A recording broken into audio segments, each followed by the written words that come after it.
بسم اللہ الرحمن الرحیم۔ میں مجاہد حسین رضوی، استاذ دارالعلوم غریب نواز الہ آباد درجہ رابعہ کے متعلمین سے مخاطب ہوں اور شرح جامی بحث اسم کا درس دینے جا رہا ہوں۔ اسم کی تعریف، اس کی توضیح اور تحقیق چل رہی ہے۔ آج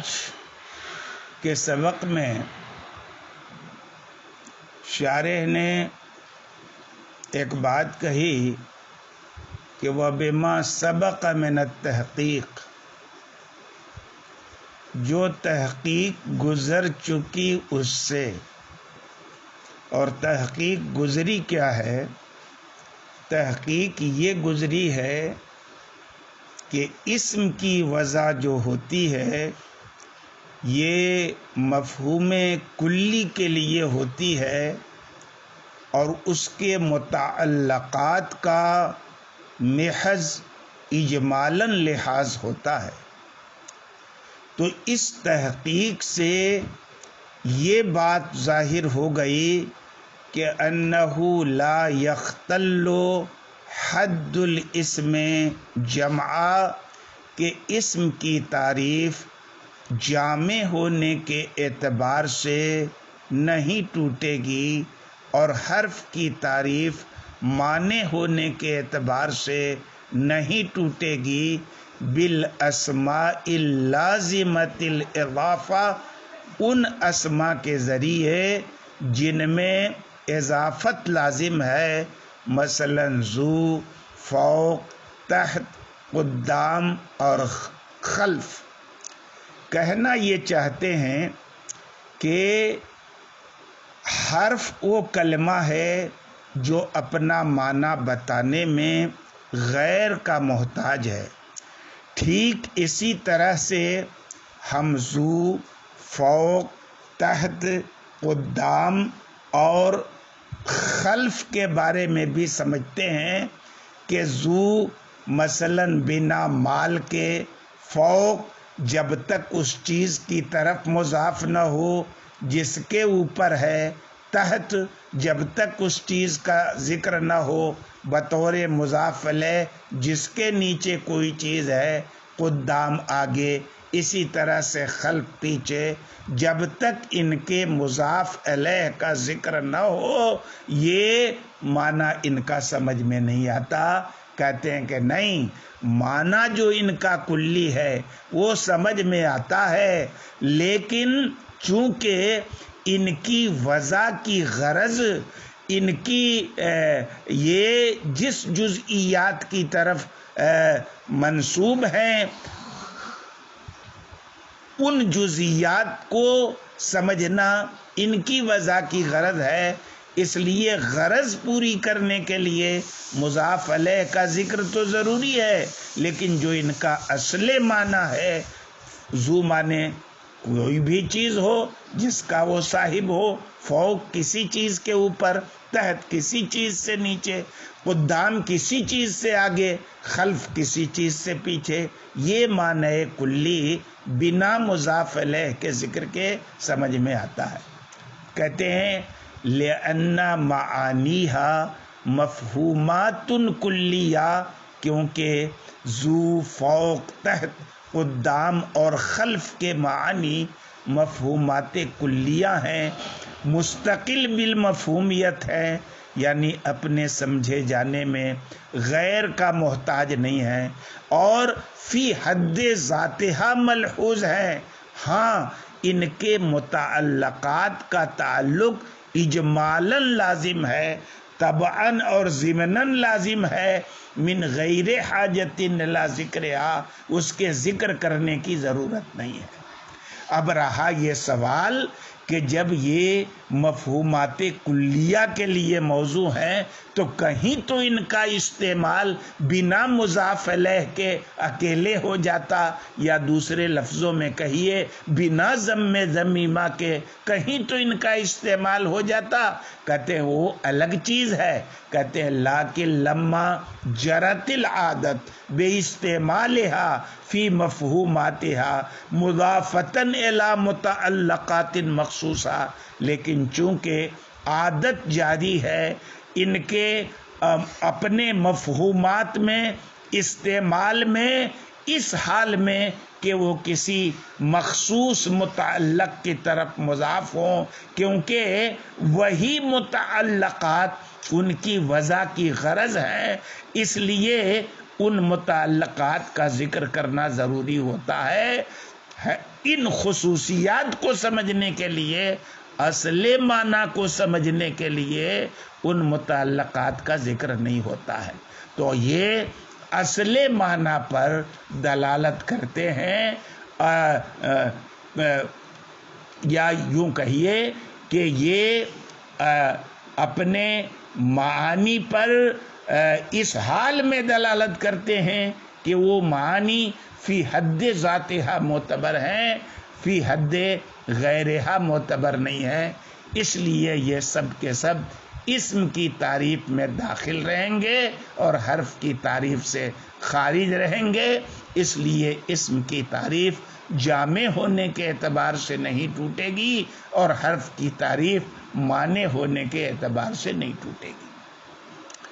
اب ایک سوال پیدا ہوا کہ بھئی اسم بھی معنی مستقل بالمفہومیت پہ دلالت کرتا ہے اور فعل بھی معنی مستقل بالمفہومیت پہ دلالت کرتا ہے، بھلے معنی مطابقی کے اعتبار سے مستقل بالمفہومیت پر دلالت نہیں کرتا، معنی تضمنی یعنی معنی مصدری کے اعتبار سے دلالت کرتا ہے، لیکن ہوتی تو ہے دلالت اس کی معنی مستقل فی نفس پر۔ تو فعل ہو یا اسم ہو، دونوں کے دونوں اس بات میں مشترک ہیں کہ دونوں معنی مستقل بالمفہومیت پر دلالت کرتے ہیں، ہے نا؟ تو اب اسم اور فعل میں فرق کرنے کے لیے ظاہر ہے کچھ نہ کچھ اسم اور فعل کے اندر قید لگانی پڑے گی۔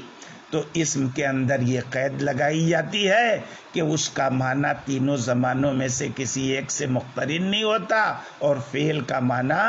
تینوں زمانوں میں سے کسی ایک سے مقترن ہوتا ہے۔ تو کہتے ہیں وَكَانَ ذَلِكَ الْمَعنَى مُقْتَرِنًا مَعَ أَحَدِ الْأَزْمِنَةِ الثَّلَاثَةِ، وہ معنی یعنی جس پر فعل دلالت کرتا ہے، وہ معنی مستقل بالمفہومیت جس پر فعل دلالت کرتا ہے، یہ تینوں زمانوں میں سے کسی ایک سے مقترن ہوتا ہے۔ کیسے؟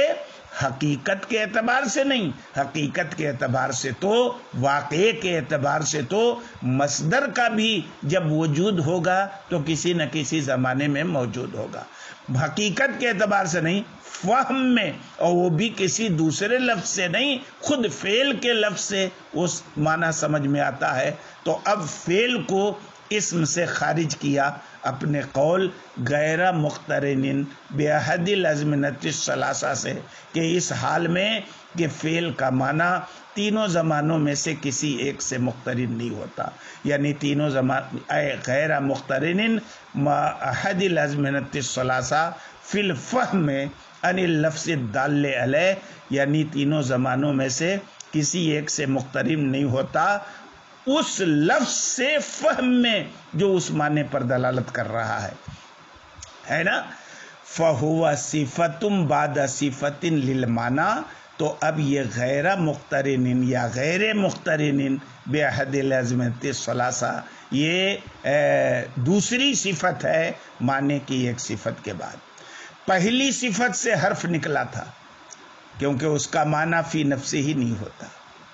اسم کی تعریف سے حرف نکلا تھا، اور دوسری صفت سے یعنی یہ جو غیر مقترن باحد الازمنۃ الثلاثہ ہے یہ فعل نکل گیا۔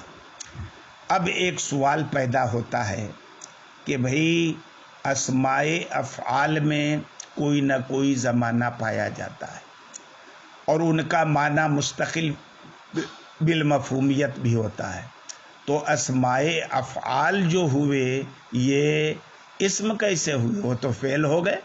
معنی مستقل پہ دلالت کرتے ہیں، تینوں زمانوں میں سے کسی ایک سے مقترن ہوتا ہے وہ ان کا معنی. تو کہا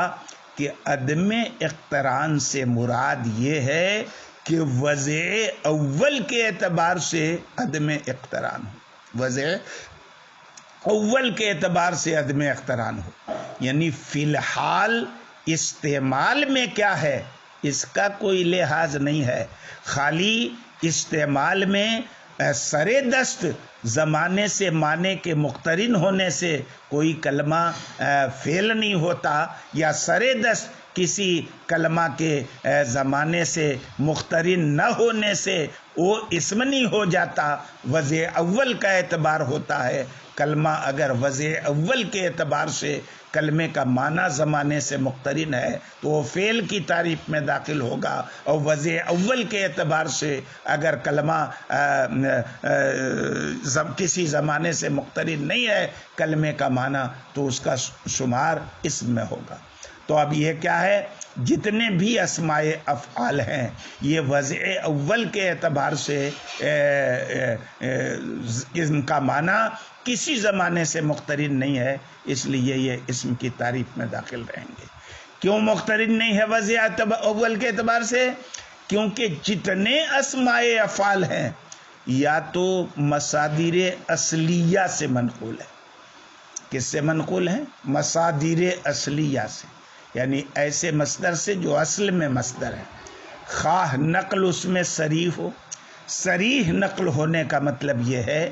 کہ ابھی تو وہ اس میں فعل ہیں لیکن بحیثیت مصدر فی الحال بھی ان کا استعمال ہوتا ہے. جیسے رویدہ، رویدہ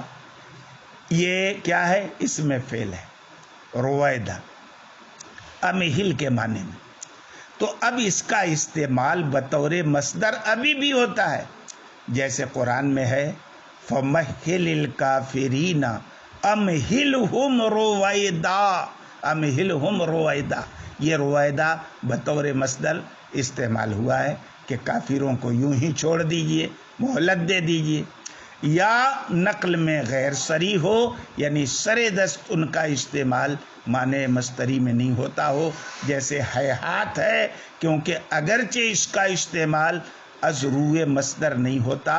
مگر یہ قوقات کے وزن پر ہے، اور قوقات مرغ کے آواز دینے کو کہتے ہیں. یہ قوقات قوقا کا مصدر ہے. یا ان مصادر سے منقول ہے جو اصل میں اصوات تھے، جیسے سہ کا معنی اسکت، یہ اصل میں اس میں صوت ہے، تو اس میں صوت ہے تو یوں ہی زمانہ نہیں ہے اس میں، ہے نا. وضع کے اعتبار سے زمانہ نہیں ہوا. یا ظرف سے یا جار مجرور سے منقول ہے، جیسے امامک زیدن اے تقدم زیدن، وعلیک زیدن یعنی الزم زیدن. تو اب یہ نہ ظرف میں زمانہ ہوتا ہے نہ جار مجرور میں زمانہ ہوتا ہے. تو کہتے ہیں فَلَيْسَ لِشَيْءٍ مِّنْهَا الدَّلَالَةُ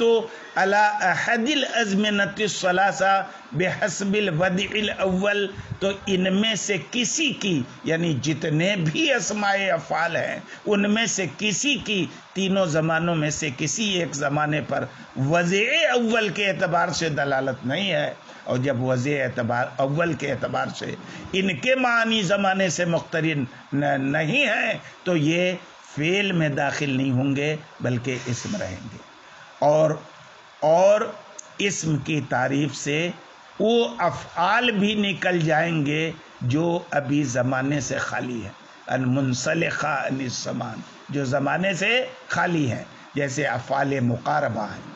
اصل وضع کے اعتبار سے چونکہ ان کا معنی زمانے سے مقترن تھا اس لیے فعل تھے، بھلے ابھی موجودہ استعمال میں ان کا معنی زمانے سے مقترن نہیں ہے، لیکن چونکہ اقتران اور عدم اقتران میں اقتران وضعی اور عدم اقتران وضعی مراد ہے، اس لیے اسا، کادا،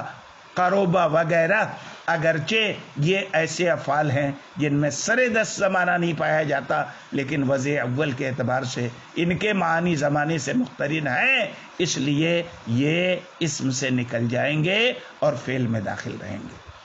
کہتے ہیں لیقتران معانیہا بہی بحسب وصل الاولا، یہ